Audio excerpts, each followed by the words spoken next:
What's up, outliers? Welcome to Performance Bites for bite sized insights into complex subjects in health and performance. And today we're going to be going over something a little bit different, a little less sciencey, and a little bit more just something that could help the everyday person if they're looking to put together a home gym. So, we're basically going to break down what I would want in a home gym and how that would look for somebody that's designing a potential home gym. So it's kind of fun because, everybody's going to want some different stuff, the layout, colors, weights, all that jazz. But this is really going to kind of be like a staple. It's like, what would you need to be able to train for performance at home? What's the equipment that is needed to do that? So that's kind of what we're going to start to break down. So before we kind of get into the pieces and the cost and like all that stuff, there's going to be a lot of variability in this. So very much like bear with me just because I say one piece of equipment in this price and all that jazz doesn't mean that necessarily have to get that exact thing.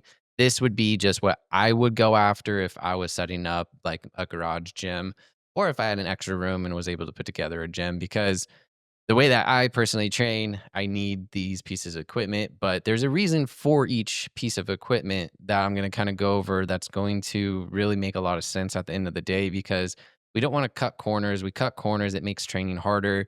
It also makes it so that when we're doing an exercise, we might not get the exact benefit that we're hoping to get out of that exercise. So it is kind of important to think about that a little bit when we're putting together a home gym because we don't want to miss out on things and, potentially hurt ourselves because we're trying to use a piece of equipment the way it shouldn't be used. Training and weightlifting can be fairly dangerous. So we want to make sure that if we have the right piece of equipment that we're going to essentially get what we're supposed to get out of it. So to start off, I want to kind of go over dumbbells because it's like a staple of exercise, right? So the big thing about dumbbells is if you're going to get a set of dumbbells, say from 5 pounds up to 50 pounds, first off, price point is gonna be pretty steep, usually looking at $600 to $900 depending upon the brand, the quality, all that stuff. But I really find that these adjustable dumbbells that are out are starting to be pretty dang good. So that's what I would probably get is there's a brand called Snowed, no affiliation whatsoever with these guys, but they make a really nice cast iron adjustable dumbbell. And what's cool about these ones is they're not clanky. They feel like a normal dumbbell because that cast iron's tight and it's also stays very centered to the hand rather than becoming like ultra bulky. The further the weight moves away from the hand, the more the dumbbell is going to feel bulky and weird. So it's nice to have something that's a little bit more condensed, essentially, when we're looking at dumbbells. But not only that, they go from 2.5 all the way up to 85, and they have these little magnetic adjusters that are a pound and a quarter. So you put, all 4 of them on there and you get your 5 pounds, but you only put 2 on there, you get your half pound, so that there's actually a lot of play within these, which I think is pretty cool. But at the same time, price point wise, I think it's actually a pretty good price to be able to have a adjustable dumbbell that's gonna go all the way from 2.5 up to 85 pounds and not take up a ton of space, right? Because these are adjustable, so it's all within one spot. And these run at about $855, which, yeah, pretty steep. But if you start going online, looking at all the different dumbbell sets, you're going to notice that that's a pretty standard price, if not actually cheaper at the end of the day. Now, of course, you can do a ton with these dumbbells, but we're still going to likely need a barbell. And barbell is super, super important because that's going to be where we get a lot of strength. We can do our big compound movements, our squats, our deadlifts, our bench press. We can also incorporate Olympic lifting like power cleans, jerks, snatch, all that stuff, just depending upon an individual's skill set and whatnot. But a good bar is going to likely run $250, if not more, like the Rogue Echo bar, which is a very common, I would say, like pretty well rounded barbell, is 265 bucks. And something to really remember with barbells is there's a lot of different types of barbells based upon the knurling, based upon the flex, based upon if they're bearing, based upon if they're not, and how the length is. There's barbells that are specific for Olympic lifting, there's barbells that are specific for powerlifting, there's barbells that are specific to a deadlift. So, what I'm really kind of getting at here is it is important to make sure that you get a good barbell. Don't go on Amazon, buy $80 barbell. You're going to likely regret that. The knurling's not going to be good. The durability of the tool is not going to be, of a good quality. And ultimately, you're going to wish that you just spent the right amount of money in the beginning to get a good barbell that will last a very long time if you clean and maintain it. It's like anything else. Yeah, you pay a higher price, but you're getting a higher quality piece of equipment that's going to last longer. And honestly, like if you treat it well, you're likely never going to really buy a barbell again, especially if you're training at home with that barbell. You and only you, maybe your friends or your significant other might use it, but compared to like a barbell that's going to be at a gym, this thing's not going to get that much wear and tear. So get a high quality barbell. It'll last you a super long time and you'll be happy because it will work the way that you want it to work at the end of the day. Now, of course, if we're going to have a barbell, we're going to need weights to put on that barbell. I always am a big advocate for just buying bumper plates from the get go because you're gonna be able to set them on the ground, not have to worry about chipping the floor or, damaging the plates themselves. Like, steel plates are good, if you're primarily only lifting off the rack and you know that they're not gonna go clanking on the ground and stuff like that. And you can save a couple dollars by buying steelies rather than bumpers, but you can get some pretty good bumpers, especially this is kind of like a little trick is find a local retailer of weights. Don't order them offline. You'll pay so much money for shipping. So, like up here in the Pacific Northwest, a big retailer is KiloFlex. Once again, no affiliation, but I can drive up to Canby and actually make an order, drive up, pick it all up, and drive it home and not have to pay for shipping. Which, when we're looking at weights and big pieces of equipment, shipping gets really expensive, obviously. So, kind of do your research like around you, what's around you, what can you go get? And even if it's like something from Dick's Sporting Goods, like if they're bumper plates, they're likely going to be pretty decent anyways. But the sets that you get kind of determine a lot of things because if you're a stronger individual, you're going to obviously need more weight. If you're, new to lifting, maybe you're not going to need as much weight. But what I personally would get would be 645 plates, which if I put all of those on a bar, that would equal out to be 315. Then I would get 4 25s, 4 10s, 4 5s, and one set of 2.5s. Now, if you go on the Rogue website, you can buy packages of weights. And I'm sure if you go to other sporting goods stores, you can just buy packages of weight. So, like on Rogue, if you bought 350 pounds of weight in bumpers, it would cost about 900 bucks. If you're going to buy 500 pounds, it would cost about 1200 bucks. So, bumpers aren't gonna be necessarily cheap, but you're buying weight, and that's gonna be pretty standard to pay a, like, $2 per pound type thing, especially with bumper plates. That's pretty normal. So if you're getting, 500 pounds, you're likely gonna spend well over 1,000 bucks for those weights. But at the end of the day, once again, just like the barbell, if they're good quality, you're the only one using them, taking care of them, putting them where they need to go. They're going to last you a very long time, and you're gonna have, a lot better time using them than if you're buying shitty stuff at the end of the day. But definitely make sure you get the fractionals of the 5s and the 2.5s because biggest thing, training for performance is progressive overload. It's really hard to progressively overload someone if you're going from 100 pounds on a barbell and then you put 2 10s on, that's your next jump to 120 pounds. So those 2.5s and those 5s are actually quite important. They are small and dinky, but they're very important for progressive overload. And you can even get down into buying 1.25 pounds and also 0.75 pounds if you really want to start breaking it up even more. Now, another necessity that you would need if you're going to be working with a barbell, like I said, if you're working with steelies, you're going to be taking it out of the rack. So you need a squat rack. There's a lot of different options when it comes to this. It really depends on how much you want to spend and also your setup. Because if you're working with a smaller setup, usually like one of the collapsible, like Murphy style racks that fold into the wall might be the better option. Those are pretty cool. Um, I don't know about the durability of them overall because you are attaching them into the wall, which could cause damage to the wall if it's not done properly. Just kind of putting that out there, but they do take up less space.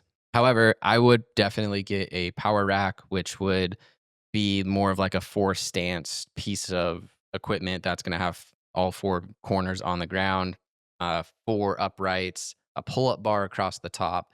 So that's another thing is like the pull up bar on it is kind of like a non negotiable. You need to have that, especially to be able to do some of the stuff like TRX, rings, pull ups, attach the bands to it, which we'll kind of get to those pieces of equipment. But it's nice to have a pull up bar and also just to be able to hang off of it sometimes is nice. I wish I had one at home because I would hang off of that thing a ton. But a Rogue R3 Power Rack would be what I would get from Rogue, and that is $795.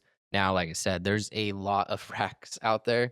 There's a lot of brands as well. So, like, you can kind of do some shopping and finding what's going to work best. But I wouldn't recommend anything under $500. It's gonna be dinky, it's gonna wobble, and, those freestanding racks too, you gotta be really careful, especially if you're an inexperienced lifter. So one of those racks that's more of like a triangle on the bottom and then has 2 uprights that take the weight, definitely gotta be careful with those because if you're just not, um, comfortable with it, you could rock it, and those can fall over because it's not just as sturdy as having the 4 points like with the power rack. So just a little thing to remember to keep yourself safe, of course. The next thing would be a bench. Now there's a lot of different benches. Once again, I would say get an adjustable bench because if you just get a flat bench, yeah, that's great. But now you can only do flat based exercises. But if you get an adjustable bench, you can increase it to be an incline. Now you can do incline presses, you can do incline rows, you can do more accessories with your shoulders. So just a lot more options when you get that set up with the incline, and they're going to be pretty good as long as they're sturdy. Adjustable benches can get a little rickety, so I wouldn't cut cost on getting a good bench, like a Rep Fitness. Adjustable bench, that's a pretty good quality. It's a little bit heavy, but it is a good quality bench, is about 270 bucks. So that's definitely worth having. I know a lot of this is adding up. This is more money than most people want to spend on a gym, but at the same time, you're spending $200 a month on a gym.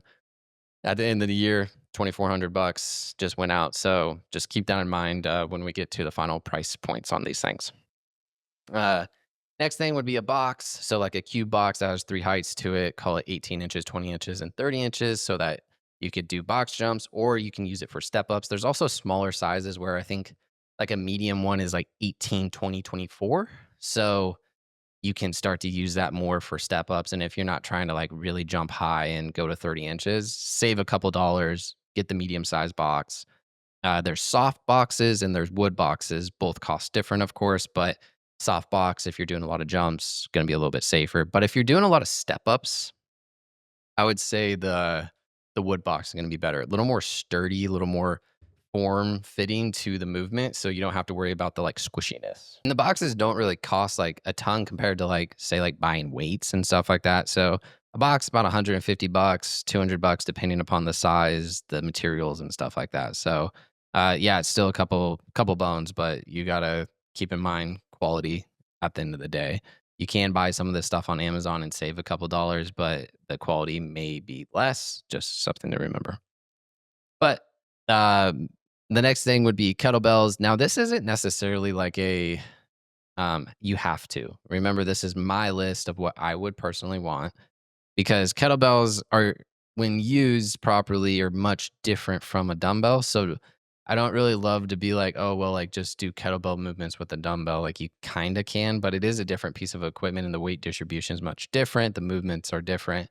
So a kettlebell, I would personally likely get something of like a 8 kilo to 10 kilos to 16 kilos, a 20, and a 24. So these are in kilograms, not uncommon for kettlebells to be in kilograms, but you can obviously get them in weight too, or excuse me, in pounds for weight. But that set, so that would be 1, 2, 3, 4, 5, 6, 7. That would be 7 kettlebells would cost 475 bucks.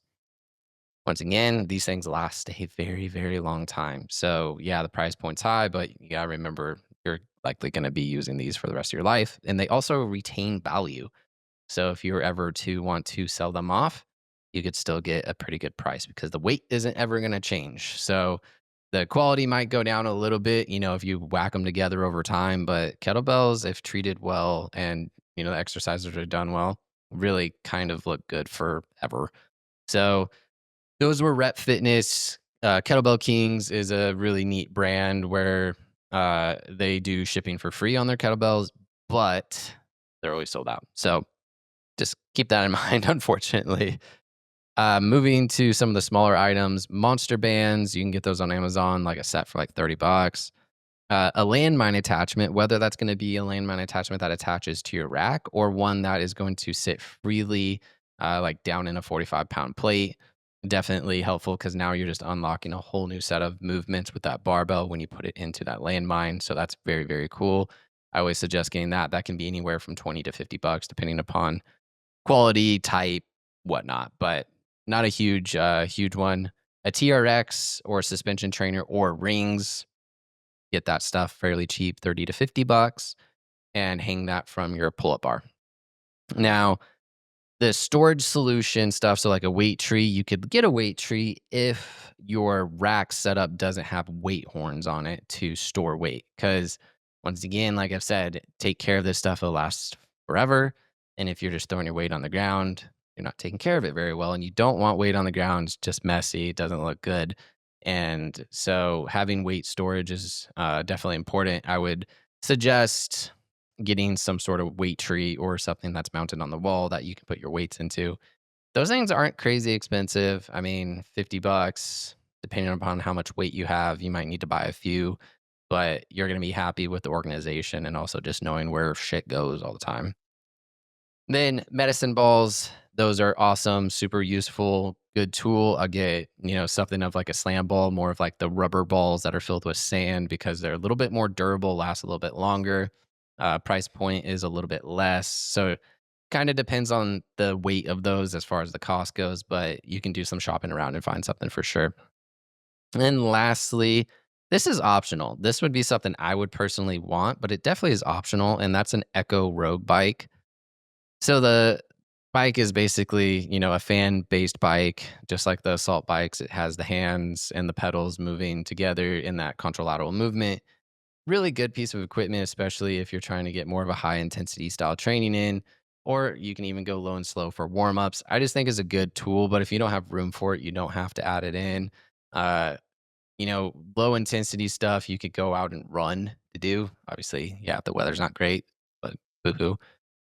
So the Echo bike is 895 bucks. So I got two total costs here. One of them including the bike and one of them not including the bike. And these are like estimates because you know, there's a lot of range going on here with these pieces of equipment and you can do some more shopping around and probably save some money. But at the end of the day, your total without the bike would be $3,778. Okay. Yeah, a lot of money. But like I said, if you're paying $200 a month for a gym, which unfortunately these days is not becoming too uncommon, that's a year and a half's worth of gym membership. Yes, of course, if you're going to more of a box gym, big, you might be only paying like 60 to 70 bucks a month. But you have the luxury of everything in your home. It's done. You get to use it. It's yours, high quality. You know exactly what you're putting into it. So I think there's a lot of value in that. If we were to add in the Echo bike, that would give the total to be 4,673 bucks. So yeah, quite a good little chunk of change. But at the end of the day, I really think it's worth it because your quality of training has a good possibility of increasing. And also at the same time, you now own these things which are valuable, so valuable to your health, valuable if you want to sell them down the road, whatever the case be, but they're yours just like anything else. And they do retain their value for a very long time as long as you take good care of it. So, yeah, that's what I'd kind of put together. I don't know if I'll get any mirrors. Mirrors are kind of expensive. They can be helpful if you have the room for them, you have the right setup to put them on the wall. Throw some mirrors in there. At the same time, I'd unlikely go too far with that. But if you do get mirrors, make sure that you place them 20 inches off the floor so nothing can run into them and break them. Nothing worse than buying more mirrors when you break mirrors because they're not cheap.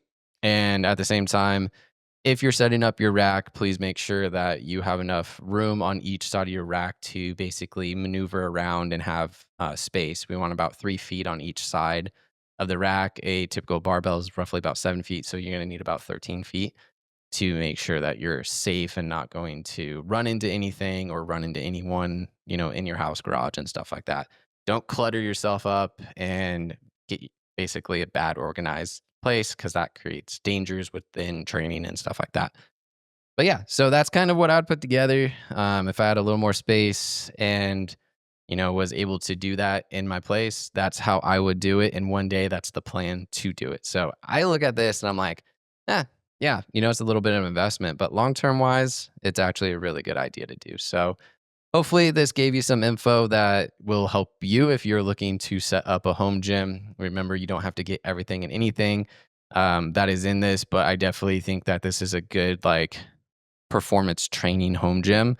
There's some stuff that you could leave out and still be okay. But I would definitely say the dumbbells, the barbells, the weights, the rack, the bench, those are kind of like non negotiables. You need those at the end of the day if you're going to train for your performance. So, yeah, if you have any questions about this, please feel free to comment.